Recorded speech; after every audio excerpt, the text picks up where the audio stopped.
been directing for about 7 years. I've been producing for about 3 to 4 years and taking the producing role more serious as an individual title.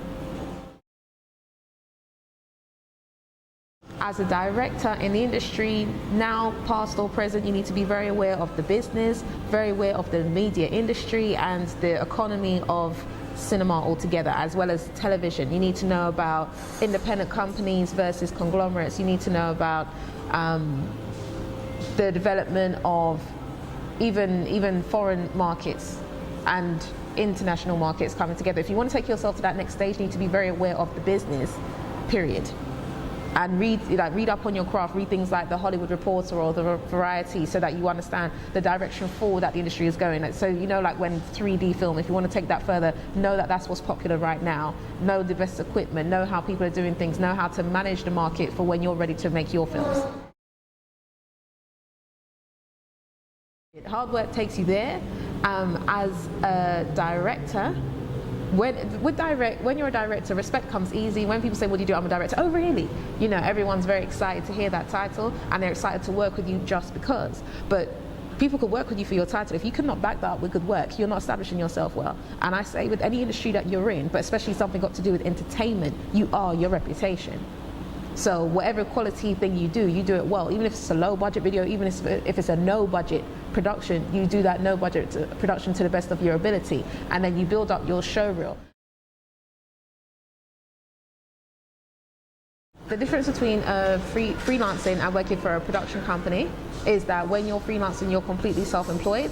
You manage your own money. You have to fish for work and get whatever you can. When you're with a production company, you're under contract, and they're the ones that provide that work for you. So you have the security when you're with a production company. When you're freelance, you need to accept the fact that that's not necessarily secure. You need to do the most that you can to stay employed. So there is the hustle and bustle of making sure that you have monthly work. So you are not guaranteed a monthly income, and you need to accept that. That's just how it is. If you're a photographer, it's the same thing. If you're a stylist, it's the same thing. But the flexibility is, you could say, like, if someone had a job for you and they're in Dubai, you could go to Dubai for 4 months to do that job because you're not tied down to a contract elsewhere. There is a lot of freedom that comes to that, and it suits people that's much more independent.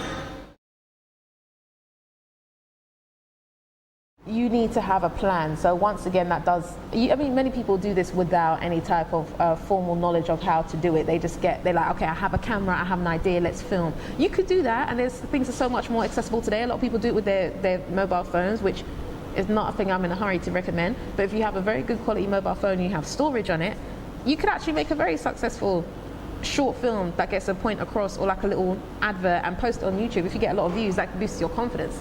And there's a lot of film competitions right now that offer mobile filming, and you could get credibility for that. So really, you should just go out and do it. If you have an idea, formulate the idea. If you have access to a camera, film it. If you have access to actors, and many actors will work for free, but if you could at least pay their travel expenses, you're fine. The point is, you need to make as much as you can to build up your portfolio. And as you're making it, don't make it just for the sake of it, make it for the sake of learning as you're doing it. Just start doing it. For a short film, anything you're filming, it varies. You need to accept that short film or feature film, but particularly with features, that is long hours. It's not basic, it's not a 9 to 5, it's never 8 hours. That's abnormal. It's 12 to 14-hour days. And that's why it's for the people that can handle that. But the fact is, you're never bored. You could not say, we're not doing anything. The maximum you could say that is for like 2 hours, where people have to sit down and wait for the rain to clear, and then they get back out on set. And you learn a lot. You're in different locations. You have to carry a lot of things. There's a lot of carrying, whether it's small or big budget. Well, if it's big budget, they have people to carry those things, and there's a lot of transport. They have the big trucks that puts all the equipment away. Once again, depending on the budget, you'll see that there's so many different crews. So you'll see the lighting department, the sound department, the wardrobe department, and there's a lot of everything is trying to meet a time schedule, and everything is a lot of teamwork within the departments. So you're gonna learn how to work under pressure. You're gonna learn how to work with a bunch of different people.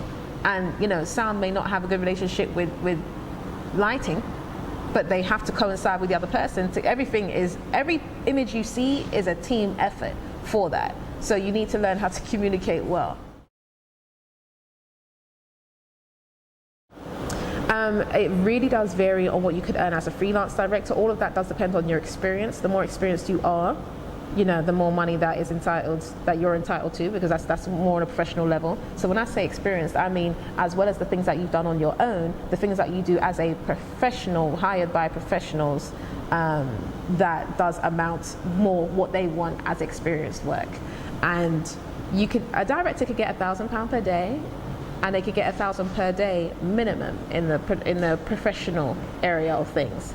And you should also look up BECTU, BECTU, and they give a standard of, like a guild version of how much XYZ in crew members can make per week from a minimum basis upwards. So I'd strongly suggest that. What I would say to anybody is do not sell yourself too cheap. It's very easy to do. It's very uncomfortable. You're not happy with yourself. Only do that if it does not affect, if that's to benefit you.